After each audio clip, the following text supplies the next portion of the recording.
दोस्तों, एनडीए के भीतर अब तीखी खींचतान शुरू हो चुकी है। जिस नीतीश कुमार को हाशिए पर ढकेलने के लिए बीजेपी के बड़े नेताओं ने कई तरह की रणनीतियां अपनाई, अब उसी नीतीश के समर्थन में एक नई मुहिम छिड़ गई है। लोग अब खुलकर उनका साथ दे रहे हैं। चिराग पासवान, जो एलजेपी रामविलास के प्रमुख हैं और कभी खुद को पीएम मोदी का करीबी बताते थे, अब उन्होंने मोदी और शाह के खिलाफ खुला मोर्चा खोल दिया है। और दोस्तों, ये सब कुछ नीतीश कुमार के लिए हैरान करने वाली बात नहीं है, क्योंकि चिराग, जिन्होंने 2020 के बिहार विधानसभा चुनावों में नीतीश की पार्टी जेडीयू को तीसरे पायदान पर लाने में बड़ी भूमिका निभाई थी, तब न जाने क्या क्या कहा, कितने दावे किए, लेकिन अब वही चिराग नीतीश के लिए बीजेपी के शीर्ष नेतृत्व से टकराने को तैयार हैं। उन्होंने बीजेपी आलाकमान को साफ संदेश दे दिया है कि उनकी पार्टी की बीजेपी के साथ दोस्ती अब किन शर्तों पर टिकी रहेगी। दोस्तों, ये बात हम आपको क्यों बता रहे हैं? दरअसल चिराग पासवान ने हाल ही में एक ऐसा बयान दिया है जिसे सुनकर लगता है कि उन्होंने खुली बगावत का मन बना लिया है। नीतीश के प्रति ऐसी वफादारी दिखा रहे हैं जैसे वो उनके पुराने शुभचिंतक हों। सोचिए जरा, जिस एलजेपी को चिराग के पिता रामविलास पासवान ने बनाया, उस पार्टी को दो हिस्सों में बांटने में नीतीश कुमार की बड़ी भूमिका थी। फिर भी चिराग ने नीतीश के लिए मोदी और शाह को दो टूक जवाब दे दिया। तो सवाल ये है कि आखिर चिराग का रुख इतना क्यों बदल गया? दोस्तों, एलजेपी रामविलास के प्रमुख चिराग पासवान इस समय नीतीश को पूरी तरह से अपने संरक्षण में ले रहे हैं। और दोस्तों, आपको बता दें कि ये संरक्षण कुछ इस तरह का है कि भाजपा के पास इसकी कोई तोड़ नहीं। बीजेपी की ये महत्वाकांक्षा कि नीतीश के बिना बिहार में उनका कोई नेता मुख्यमंत्री बने, चिराग ने अपने बयान से उस पर पूरी तरह से रोक लगा दी। दोस्तों, उनके बयान से ये साफ है कि अगर नीतीश सक्रिय राजनीति में रहते हैं तो बिहार का मुख्यमंत्री वही होंगे, और अगर नीतीश नहीं रहते तो बीजेपी के किसी नेता को मुख्यमंत्री बनने नहीं दिया जाएगा, क्योंकि उस दौड़ में चिराग खुद भी शामिल है। उनके बयान से ये साफ है कि अगर नीतीश सक्रिय राजनीति में रहते हैं तो बिहार का मुख्यमंत्री वही होंगे, और अगर नीतीश नहीं रहते तो बीजेपी के किसी नेता को मुख्यमंत्री बनने नहीं दिया जाएगा, क्योंकि उस दौड़ में चिराग खुद भी शामिल है। चिराग ने बीजेपी के शीर्ष नेताओं को ये स्पष्ट संदेश दे दिया है कि अगर नीतीश एनडीए में मुख्यमंत्री पद के दावेदार नहीं रहते तो बीजेपी के नेताओं से ज्यादा इस पद के लिए वो खुद काबिल है। इसकी झलक भी बीजेपी नेताओं को दिखाई जाने लगी।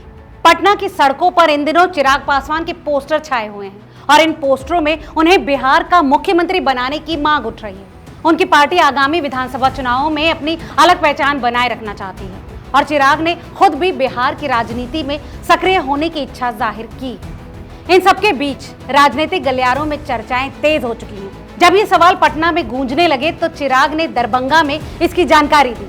दोस्तों, पटना के कई चौराहों पर उनके पोस्टर लगे हैं जिन पर साफ लिखा है, बिहार को चाहिए सीएम चिराग, बिहार ताजपोशी का इंतजार कर रहा है, बिहार फर्स्ट, बिहारी फर्स्ट, चिराग के स्वागत को बिहारी तैयार। मगर दोस्तों, जब चिराग से इन पोस्टरों पर सवाल किया गया तो उन्होंने कहा कि 2025 में बिहार में मुख्यमंत्री पद के लिए कोई रिक्ति नहीं है। नीतीश कुमार के नेतृत्व में ही एनडीए बिहार में चुनाव लड़ेगा और जीतकर सरकार बनाएगा। दोस्तों, चिराग के इस बयान में एनडीए की पूरी राजनीति का राज छुपा हुआ है। उनका साफ कहना है कि 2025 में बिहार में मुख्यमंत्री पद खाली नहीं है, यानी न सिर्फ विपक्ष बल्कि सत्ता पक्ष के हर दावेदार को उन्होंने साफ नकार दिया।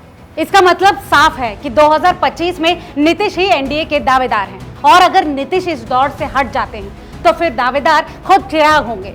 नीतीश के बाद एनडीए में चिराग पासवान ही उनके उत्तराधिकारी के रूप में मजबूत दावेदारी रखते हैं, और बिहार की सड़कों पर लगे चिराग पासवान के ये पोस्टर उनकी दावेदारी पेश करने का एक तरीका है। दोस्तों, चिराग को पता है कि नीतीश के रहते उनकी दावेदारी एनडीए में नहीं बन सकती, लेकिन नीतीश की अनुपस्थिति में बीजेपी नेताओं पर उनके नाम को गंभीरता से लेने का दबाव होगा, और ये पोस्टरबाजी उसी दबाव को बनाने की एक रणनीति है। इसीलिए चिराग बार बार कह रहे हैं कि 2025 में बिहार में मुख्यमंत्री पद की कोई रिक्ति नहीं है।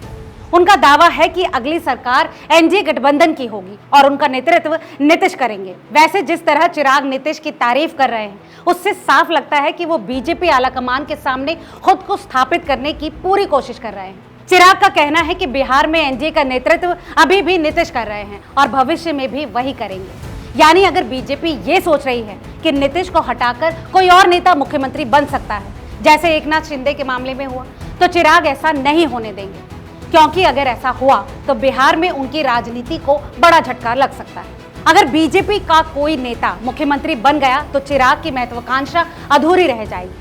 चिराग ये बात अच्छे से समझते हैं और इसीलिए उनकी कोशिश है कि नीतीश मुख्यमंत्री बने रहें, ताकि उनकी पार्टी एलजेपी को बिहार की सियासत में जेडीयू के स्तर तक अपनी ताकत बढ़ाने का पूरा मौका मिले। और दोस्तों, यही वजह है कि चिराग कहते हैं उन्हें दिल्ली में बैठकर राजनीति करने में मजा नहीं आता। दोस्तों, चिराग का बार बार ये कहना कि पीएम मोदी के समर्थन से नीतीश कुमार ही विधानसभा चुनावों के बाद बिहार के मुख्यमंत्री होंगे, मोदी को नीतीश के खिलाफ जाने से रोकने की एक चाल है। इस तरह बीजेपी के नेताओं के इशारों पर भटकने से पहले ही चिराग ने एक साफ सीमा रेखा खींच दी है। चिराग ने कहा कि नीतीश की सोच बिहार के विकास की है और मेरे प्रधानमंत्री की सोच वाली सरकार का नेतृत्व वही करेंगे। यानी चिराग ने मोदी और नीतीश की सोच को एक समान बताया। उन्होंने मोदी की राजनीति को नीतीश के मुकाबले बड़ा नहीं दिखाया। अगर मोदी ने विकास किया तो उसमें नीतीश का योगदान भी चिराग ने शामिल कर लिया। दोस्तों, चिराग ने अपनी मुख्यमंत्री पद की दावेदारी की अटकलों को भी खारिज किया, लेकिन साफ ये भी कहा कि फिलहाल ऐसी कोई दावेदारी नहीं है। इसका मतलब साफ है कि नीतीश के रहते उनकी दावेदारी नहीं होगी, लेकिन नीतीश की अनुपस्थिति में उनकी दावेदारी पक्की है। उन्होंने मोदी और शाह को ये साफ बता दिया कि ये भ्रम न पालें कि नीतीश को हटाकर बीजेपी का कोई और नेता मुख्यमंत्री बन जाएगा, और अगर ऐसा हुआ तो चिराग और भाजपा के रास्ते अलग हो जाएंगे। दोस्तों, चिराग का साफ कहना है कि बीजेपी अपने रास्ते जाए और हम अपने रास्ते।